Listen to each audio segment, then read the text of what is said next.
नमस्कार, मैं हूँ कृष्णा। आप सबको गीता का ज्ञान देने आया हूँ। आज हम पढ़ेंगे भगवत गीता के पहले अध्याय का 23वां श्लोक। पिछले श्लोक तक हमने देखा अर्जुन मुझसे रथ को सेनाओं के बीच ले जाने को कहता है। वो दोनों तरफ के योद्धाओं को देखना चाहता था जिनसे वो युद्ध करने वाला था। संजय ये सब देखकर धृतराष्ट्र को सुना रहे हैं।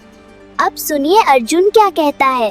योत्स्यमाना अवेक्षेऽहं या एते अत्र समागता धार्तराष्ट्रस्य दुर्बुद्धेर युधे प्रियचिकीर्षवः। अर्थात अर्जुन कहता है मुझे उन योद्धाओं को देखना है जो इस युद्ध में शामिल हुए हैं। वो योद्धा जो धृतराष्ट्र के दुर्बुद्धि पुत्र दुर्योधन को प्रसन्न करने में लगे हैं।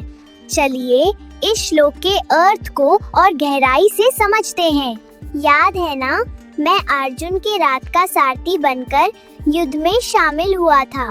उसने मुझसे कहा कि मैं रथ को दोनों सेनाओं के बीच ले जाओ। वो ये देखना चाहता था कि कौरवों की सेना में कौन कौन से योद्धा शामिल है जो धृतराष्ट्र के अहंकार से भरे पुत्र को सिर्फ खुश करने के लिए लड़ने आए हैं। अब इस श्लोक को एक सरल उदाहरण से समझते हैं।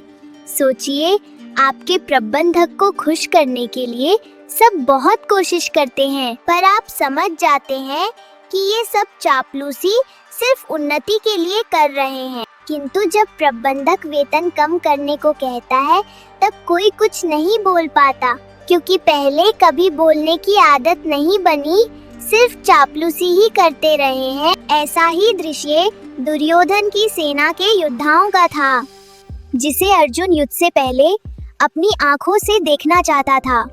इसलिए याद रखिए, सही बात कहने की आदत और हिम्मत जरूरी होती है, ताकि अनजाने में भी हम किसी के गलत कर्म का हिस्सा न बन पाए। आशा है कि आप इस श्लोक की ये सरल बात गहराई से समझ पाए होंगे। बने रहिए मेरे साथ और जानिए इन श्लोकों की गहराइयों को। और हाँ, मेरे इन श्लोकों को और इनके पीछे छुपी बातों को शेयर करना मत भूलना।